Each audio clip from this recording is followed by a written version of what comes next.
পশ্চিমা দেশগুলোতে যেমন আমেরিকা, কানাডা, ব্রিটেন, অস্ট্রেলিয়া, এছাড়াও ইউরোপের গণতান্ত্রিক দেশগুলোতে আপনি নেতাকে, দলের প্রধানকে অথবা প্রধানমন্ত্রীকে যেভাবে ইচ্ছা আপনি সমালোচনা করতে পারেন। সাংবাদিকরা তো করবেই, দলের ব্যাকবেঞ্চাররা বা পাতি নেতারাও কঠোর সমালোচনা করে। যত জনপ্রিয় নেতাই হোক না কেন সমালোচনা করবেই। এটাই হচ্ছে গণতন্ত্র। কারণ এই অধিকার থেকে যদি বঞ্চিত করা হয় তাহলে দেশে যোগ্য নেতৃত্ব বের হয়ে আসে না, অসম্ভব। কারণ নেতাকে কনস্ট্যান্টলি চেকিংয়ে রাখতে হয়। কেন রাখতে হয়? জনগণের স্বার্থে রাখতে হয়।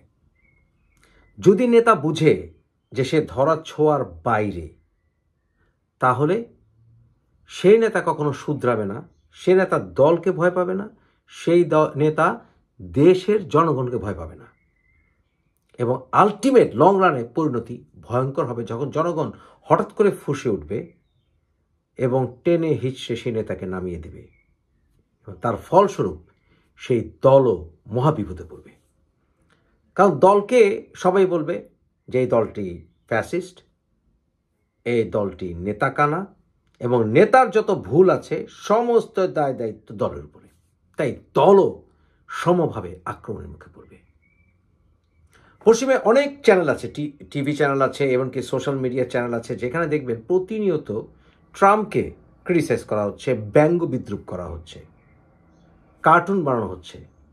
কিন্তু সেই সাংবাদিকদের উপরে সরকারের দলের কর্মীরা ঝাঁপিয়ে পড়ে না। গণতন্ত্রের মূল বিষয় হচ্ছে বাক স্বাধীনতা এবং বিরোধী দলের শক্তিশালী অবস্থান। সংবাদপত্র জনগণের দর্পণ হিসেবে কাজ করে। এটা আমরা সবাই ছোটবেলায় রচনা পড়েছি বাংলাদেশে, কিন্তু বাস্তবে বিশ্বাস করি না। যখন কোনো নেতা 40 বছর পার্টি প্রধান হয়ে থাকেন,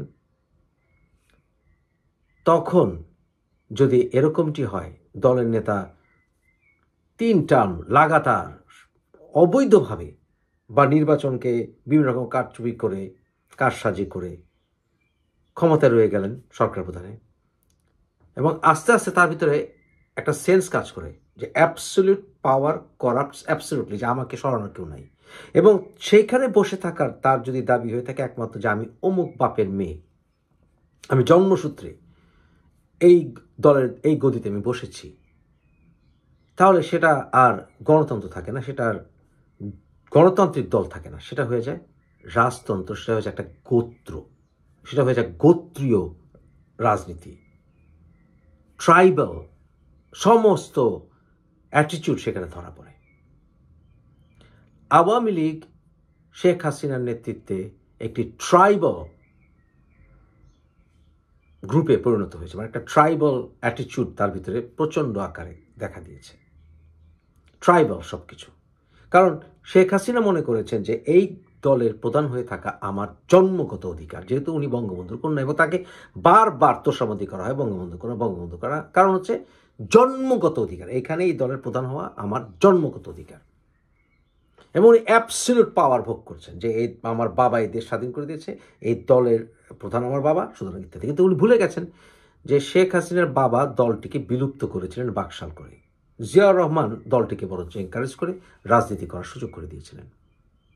যদি থ্যাংক ইউ দিতেই হয় তাহলে জিয়াউর রহমানকে আওয়ামী লীগের পুনর্জাগরণের জন্য থ্যাংক ইউ দেওয়া উচিত।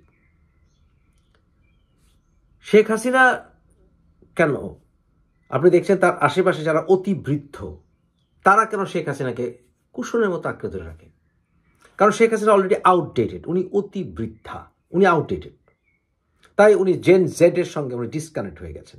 স্বাধীনতার প্রকৃত ইতিহাস জেন জেড অনেকেই জানে না, এবং তার সভাসদ চারিদিকে যারা, তারা বেশিরভাগই 80+, 70+। এতে হয়েছে কি, তারা নতুন জেনারেশনের লিডারশিপ গড়ে তুলতে পারেনি, এবং বারবার মনে করে দেওয়া হয়েছে যে এটা আমার বাবার দল। এবং মানুষ যদি কিছুটা তর্ক করতে চায়, উনি ইমোশন নিয়ে আসছেন, এই ক্ষেত্রে ইমোশন, আবেগ নিয়ে আসছেন। সেটা কি, আমার বাবাকে হত্যা করেছে, আমার বাবাকে হত্যা করেছে, আমার মাকে হত্যা করেছে, আমার বোনদেরকে হত্যা করে, মানে আমার ভাইদেরকে হত্যা করেছে, মানে উনি ইমোশন নিয়ে আসছেন। যাতে করে মানুষ এই ইমোশনটা পেয়ে মানুষ ভুলে যায়।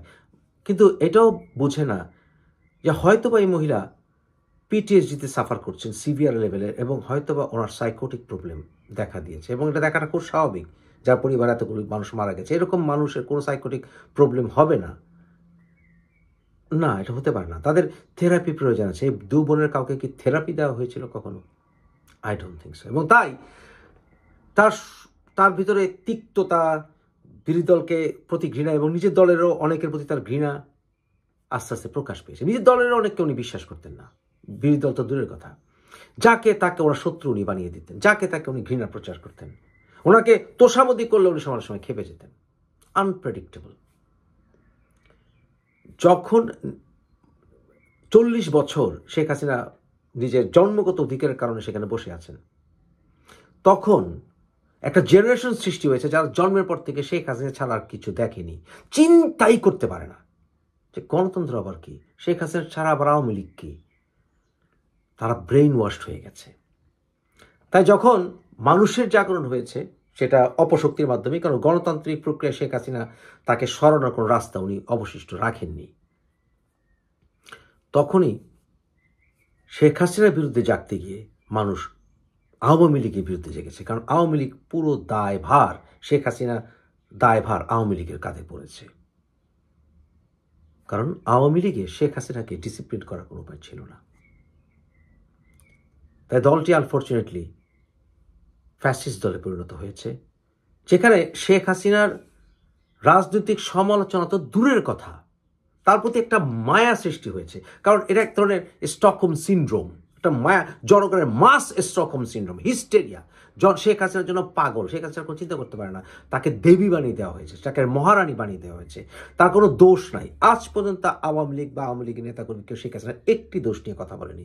এমনকি শেখ হাসিনার শাড়ির রুচি নিয়ে কথা বললে আওয়ামী লীগের নেতাকর্মীরা, যারা কিনা ওই হাইব্রিডের চামচা, সাধারণ নেতাকর্মী না, হাইব্রিডের চামচা একটা জঙ্গি গোষ্ঠী আছে, কারণ এটা ধর্মে পরিণত হয়েছে, আচরণ জঙ্গি গোষ্ঠীর মতো হবে, তখন তারা আপনাকে জবাই করতে যাবে।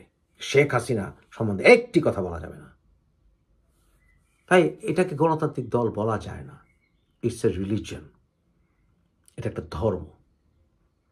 আমি চেয়েছিলাম আপ্রাণ দলটিকে পরিশোধন করার, গণতান্ত্রিক প্রক্রিয়া ফিরিয়ে আনার, স্বাধীনতার পূর্বে যে আদর্শে বিশ্বাস করতো সেটাতে ফিরিয়ে আনার, হলো না। আনফর্চুনেটলি এই দলটিকে তাই মারা যেতে হবে। বঙ্গবন্ধুর আদর্শের দল, যেটা কিনা ৭১-এর আগের যে কথাগুলি উনি বলতেন, বা সোশ্যালিজম, সেকুলারিজম, ডেমোক্রেসি, ন্যাশনালিজম, এই কথাগুলি এগুলিতে নিয়ে নতুন একটি দল হতে পারে, যেখানে আওয়ামী লীগের বঞ্চিত নেতারা যাবে। কিন্তু এছাড়া এই দলকে রিফর্ম করা যাবে না। তারা এটা বুঝবে, কখন বুঝবে জানেন? যখন বছরখানেক পার হবে, এই ভিডিও থেকে বছরখানেক পার হবে। আমি বলেছিলাম আপনাদেরকে, আমেরিকার ফরেন পলিসি চেঞ্জ হয়নি। আওয়ামী লীগ মহাবিপদে, আরও বিপদে পড়ে গেছে। তাদের পাশে ওয়াকার নাই, ট্রাম্প নাই, মোদিও নাই। এখন চায়না তো প্রশ্নই উঠতে পারে না, রাশিয়া কিছু করতে পারে না। তাই শেখ হাসিনা দালাই লামায় পরিণত হয়েছে। 1 বছর আর কন্টিনিউ করলে দলটা 14টা না 18টা বেজে যাবে। দেখতে থাকেন। আনফর্চুনেটলি শেখ হাসিনা দলের একজন দেবী। দেবী দিয়ে গণতন্ত্র হয় না। আর যাই হোক, ফ্যাসিজম হতে পারে, মাফিয়াগিরি হতে পারে, যার কোনো দোষ ত্রুটি কেউ দেখবে না। এখানে জাস্টিন ট্রুডোর বাবাও প্রধানমন্ত্রী ছিল কানাডায়, কিন্তু জাস্টিন ট্রুডোকে কিন্তু সমালোচনা করার ক্ষেত্রে ট্রুডোর বাবা একজন সাকসেসফুল, একাধিকবার সাকসেসফুল প্রধানমন্ত্রী ছিল, সেটা কিন্তু কোনো বাধা হয়নি, কোনো বাধা হয়নি। শেখ হাসিনার ক্ষেত্রে হয়েছে। কেন হয়েছে বাধা? কারণ ওই যে আমার জন্মগত অধিকার, আমি এখানে থাকবো। যখন জন্মগত অধিকার থাকে, মনে আনকোয়েশ্চেনেবল থাকে, যখন জায়গায় জায়গায় পোস্টার, ব্যানার, সব জায়গায় শেখ হাসিনাকে বঙ্গবন্ধু কন্যা, বঙ্গবন্ধু কন্যা, তাদের বাপদাদার অধিকারে সে আওয়ামী লীগের প্রধান হয়ে বসে আছে, তখন আর কিছু করার থাকে না।